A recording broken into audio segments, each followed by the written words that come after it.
लोग सोचते हैं कि अकेलापन मतलब टूट जाना, हार जाना या किसी सहारे की जरूरत होना। लेकिन आत्मिक जगत में यही अकेलापन एक द्वार बन जाता है, एक ऐसा द्वार जहां से पवित्र आत्मा सबसे पहले प्रवेश करता है। इतिहास गवाह है कि जब भी परमेश्वर ने किसी स्त्री के द्वारा गहरे कार्य किए, वह स्त्री किसी न किसी रूप में अकेली थी, भीड़ से अलग, शोर से दूर और अपने दिल की गहराइयों में परमेश्वर को खोजती हुई। अकेलापन हमेशा अभिशाप नहीं होता, कई बार यह बुलाहट होती है। पवित्र आत्मा भीड़ में चिल्लाकर नहीं बोलता, वह फुसफुसाकर बात करता है। और जो स्त्री अकेली होती है, उसका हृदय शांत होता है, संवेदनशील होता है, सुनने के लिए तैयार होता है। यही कारण है कि जब एक स्त्री अकेली होती है, तब पवित्र आत्मा सबसे ज्यादा पास होता है।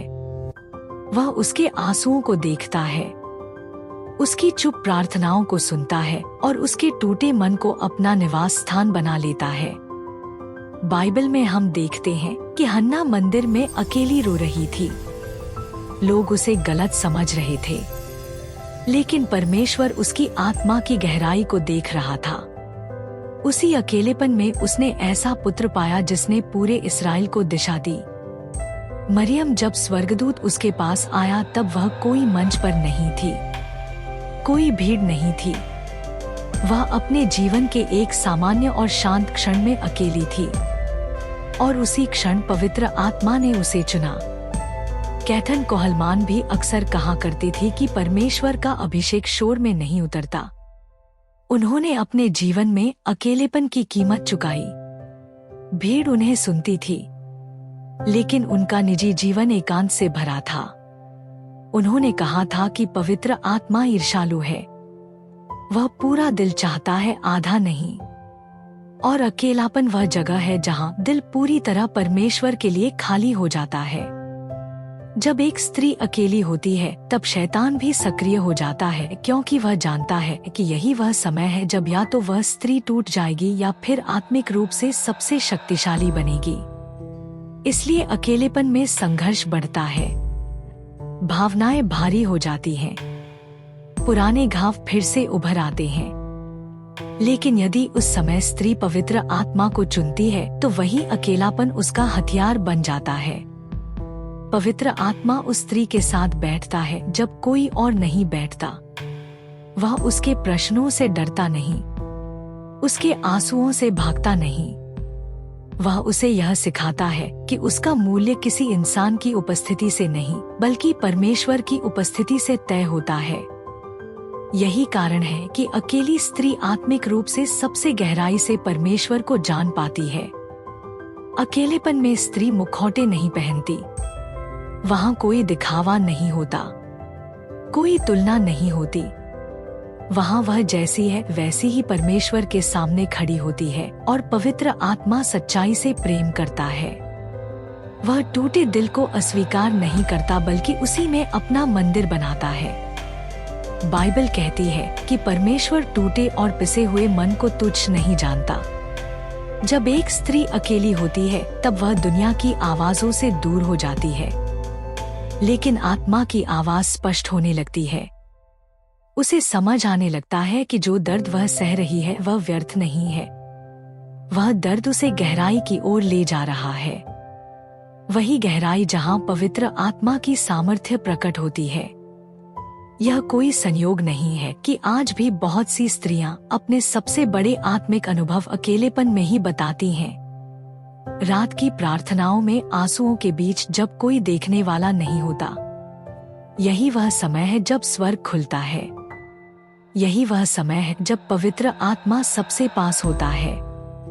और यही कारण है कि यदि आज आप खुद को अकेला महसूस कर रही हैं, तो इसे अस्वीकृति ना समझें। यह शायद तैयारी है, यह शायद चयन है, क्योंकि परमेश्वर भीड़ में नहीं बल्कि तैयार दिल में उतरता है। जब एक स्त्री अकेली होती है, तब उसका आत्मिक कान तेज हो जाता है।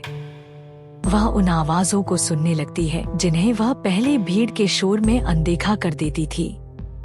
पवित्र आत्मा हमेशा भीतर से बात करता है। बाहर से नहीं, और अकेलापन उस भीतर की दुनिया को साफ कर देता है। जैसे ही बाहरी सहारे हटते हैं, आत्मा का सहारा प्रकट होने लगता है। अकेली स्त्री अक्सर खुद से सवाल करती है, मैं ही क्यों? मेरे साथ ही ऐसा क्यों? क्या मुझ में कोई कमी है? लेकिन आत्मिक सत्य यह है कि पवित्र आत्मा उन्हीं से बात करता है जो सवाल पूछने की हिम्मत रखते हैं। जो स्त्री सवाल करती है वही उत्तर पाने के लिए तैयार होती है, और पवित्र आत्मा प्रश्नों से नहीं बल्कि नकली विश्वास से दूर रहता है। कैथन कोमान कहा करती थी कि परमेश्वर को पाने की कीमत चुकानी पड़ती है, और वह कीमत अक्सर अकेलापन होती है। उन्होंने मंच पर खड़े होकर चमत्कार देखे, लेकिन उन चमत्कारों की जड़ उनके निजी एकांत में थी। उन्होंने भीड़ को नहीं चुना, उन्होंने उपस्थिति को चुना, और यही सिद्धांत हर उस स्त्री के लिए है जिसे पवित्र आत्मा गहराई में ले जाना चाहता है। जब स्त्री अकेली होती है तब वह दूसरों को खुश करने की दौड़ से बाहर आ जाती है। उसे यह एहसास होने लगता है कि वह किसी की स्वीकृति पर निर्भर नहीं है। यही वह मोड़ होता है जहां आत्मिक स्वतंत्रता शुरू होती है। पवित्र आत्मा गुलाम मानसिकता में नहीं उतरता, वह स्वतंत्र आत्मा में कार्य करता है। अकेलापन स्त्री को भावनात्मक रूप से नंगा कर देता है। वहां छुपने की कोई जगह नहीं होती, और यही वह जगह है जहां उपचार शुरू होता है। पवित्र आत्मा पहले घाव दिखाता है, फिर मरहम लगाता है। वह पहले तोड़ता नहीं, वह पहले सच्चाई प्रकट करता है, और सच्चाई अक्सर अकेलेपन में ही दिखाई देती है। शैतान यही चाहता है कि स्त्री अकेलेपन को दोष समझे। वह चाहता है कि वह निराशा में डूब जाए, खुद को व्यर्थ समझे। लेकिन जब स्त्री पवित्र आत्मा के साथ जुड़ जाती है तो वही अकेलापन उसकी ताकत बन जाता है। तब वह दूसरों से नहीं परमेश्वर से पहचान पाने लगती है। बाइबल में हम देखते हैं कि एलिया भी अकेला था, दाऊद भी, और यीशु भी कई बार अकेले प्रार्थना करने चले जाते थे। यदि परमेश्वर का पुत्र अकेलेपन को चुन सकता है तो यह कमजोरी कैसे हो सकती है? अकेलापन दरअसल आत्मिक गहराई का द्वार है। जब एक स्त्री अकेली होती है तब उसका भरोसा बदलता है। वह इंसानों से उम्मीद लगाना छोड़ देती है और आत्मा पर निर्भर होने लगती है। यही निर्भरता पवित्र आत्मा को आकर्षित करती है, क्योंकि वह चाहता है कि हम उसी पर भरोसा करें, किसी विकल्प पर नहीं। अकेलेपन में स्त्री का चरित्र बनता है। मंच पर तो बहुत लोग चमकते हैं, लेकिन एकांत में ही आत्मिक नींव रखी जाती है। पवित्र आत्मा पहले नींव मजबूत करता है, फिर सार्वजनिक कार्य देता है। इसलिए जो स्त्री आज अकेलेपन से गुजर रही है वह कल दूसरों के लिए प्रकाश बन सकती है। जब कोई देखने वाला नहीं होता तब स्त्री जैसी होती है वही उसका असली रूप होता है, और पवित्र आत्मा उसी असली रूप से काम करता है। वह बनावट से नहीं सच्चाई से जुड़ता है। इसलिए अकेलापन नकाब उतार देता है और आत्मा को वास्तविक बना देता है। यदि आज आपकी जिंदगी में ऐसा समय चल रहा है जब आप खुद को अकेला, अलग-थलग या अनदेखा महसूस कर रही हैं, तो डरिए मत। यह वह मौसम हो सकता है जब पवित्र आत्मा आपको गहराई में बुला रहा है। यह अंत नहीं, यह शुरुआत है। अकेली स्त्री जब चुप होती है तब पवित्र आत्मा बोलना शुरू करता है। यह चुप्पी साधारण नहीं होती। यह वह चुप्पी होती है जहां आत्मा शोर करना बंद कर देती है और परमेश्वर की फुसफुसाहट सुनाई देने लगती है। दुनिया जोर से बोलती है, लेकिन पवित्र आत्मा हमेशा धीरे बोलता है। इसलिए वह उन्हीं के पास आता है जो सुनने के लिए शांत होना सीख जाते हैं। बहुत सी स्त्रियां यह नहीं समझ पाती कि उनका अकेलापन दंड नहीं बल्कि तैयारी है। परमेश्वर किसी को उपयोग में लेने से पहले अलग करता है। वह पहले भीड़ से निकालता है, फिर उद्देश्य में स्थापित करता है। जब तक स्त्री सबकी बनी रहती है, वह किसी एक के लिए पूरी नहीं बन पाती, और पवित्र आत्मा आधे मन से समर्पित जीवन में कार्य नहीं करता। कैथरीन कोहलमान का जीवन इसका गहरा उदाहरण है। उन्होंने कई रिश्ते खोए, गलत समझी गई, अकेलेपन से गुजरी, लेकिन उन्होंने पवित्र आत्मा की संगति नहीं छोड़ी। उन्होंने एक बात साफ कही थी, मैंने सब कुछ खो दिया लेकिन उसकी उपस्थिति कभी नहीं खोई। और वही उपस्थिति उनके जीवन की सबसे बड़ी पहचान बन गई। शैतान को यह अच्छी तरह पता है कि यदि एक स्त्री पवित्र आत्मा से जुड़ गई तो वह सिर्फ खुद नहीं बदलेगी बल्कि पीढ़ियां बदल देगी। इसलिए वह सबसे पहले अकेलेपन में हमला करता है। वह कहता है कोई तुम्हें नहीं चाहता, तुम अकेली रह जाओगी। लेकिन पवित्र आत्मा कहता है मैं तुम्हें खुद के लिए अलग कर रहा हूं। जब स्त्री इस सत्य को समझ लेती है तब उसका नजरिया बदल जाता है। वह अकेलेपन से लड़ना बंद कर देती है और उसे अपनाना शुरू कर देती है। तभी वह देखती है कि वह वास्तव में अकेली कभी थी ही नहीं। उसकी खामोशी में भी एक उपस्थिति थी जो उसे हर पल देख रही थी, सुन रही थी, संवार रही थी। अकेली स्त्री का विश्वास दिखावे का नहीं होता। वह बिना ताली के भरोसा करना सीखती है, बिना गवाही के चलना सीखती है। और यही विश्वास पवित्र आत्मा को प्रिय होता है, क्योंकि वह जानता है कि यह स्त्री लोगों के लिए नहीं परमेश्वर के लिए चलेगी। अकेलेपन में स्त्री का आत्मिक दृष्टिकोण तेज हो जाता है। वह बाहरी सुंदरता से ज्यादा भीतरी शुद्धता को महत्व देने लगती है। वह यह समझने लगती है कि बुलाहट सजावट से नहीं समर्पण से आती है। पवित्र आत्मा चमकदमक नहीं खोजता, वह खाली पात्र खोजता है। जब एक स्त्री टूटे दिल के साथ अकेली बैठती है और फिर भी परमेश्वर को दोष नहीं देती बल्कि उसे पुकारती है, वही क्षण आत्मिक इतिहास रचता है। उस पल स्वर्ग ध्यान देता है, क्योंकि ऐसा विश्वास दुर्लभ होता है। यह भी सच है कि हर अकेली स्त्री पवित्र आत्मा से नहीं जुड़ती। कुछ अकेलेपन को कड़वाहट में बदल लेती हैं, लेकिन जो स्त्री अकेलेपन को प्रार्थना में बदल देती है वही आत्मा की मित्र बन जाती है। अंतर परिस्थिति में नहीं, प्रतिक्रिया में होता है। आज यदि आप अकेली हैं और आपको लगता है कि आपकी प्रार्थनाएं छत से टकरा कर लौट रही हैं, तो याद रखिए खामोशी अस्वीकृति नहीं होती। कई बार वही खामोशी सबसे गहरा संवाद होती है। पवित्र आत्मा काम कर रहा होता है, भले ही वह दिख नहीं रहा।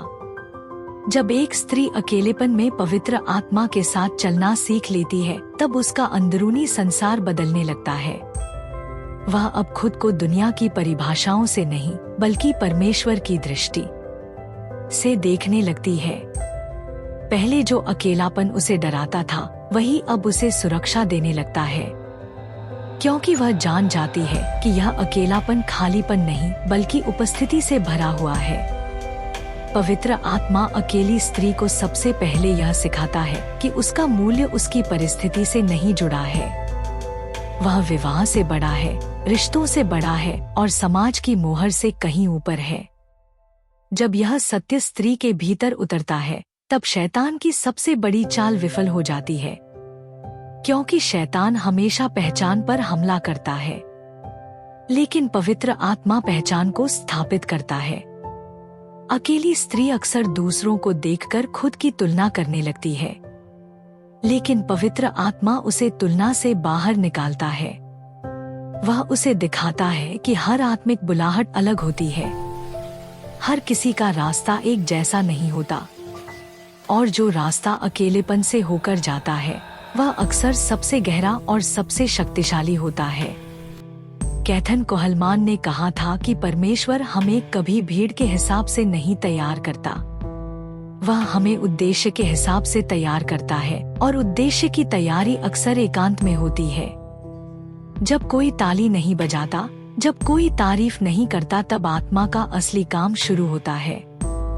यही वह समय है जब चरित्र बनता है, धैर्य गहराता है और आत्मिक दृष्टि खुलती है।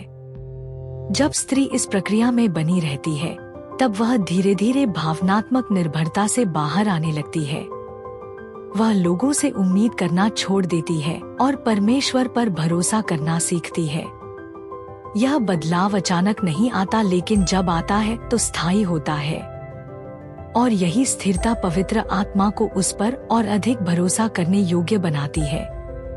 शैतान को सबसे ज्यादा डर उस स्त्री से लगता है जो अकेली होकर भी संतुलित है, जो बिना सहारे के भी गिरती नहीं, क्योंकि ऐसी स्त्री किसी मनुष्य की शक्ति से नहीं, आत्मा की सामर्थ्य से खड़ी होती है।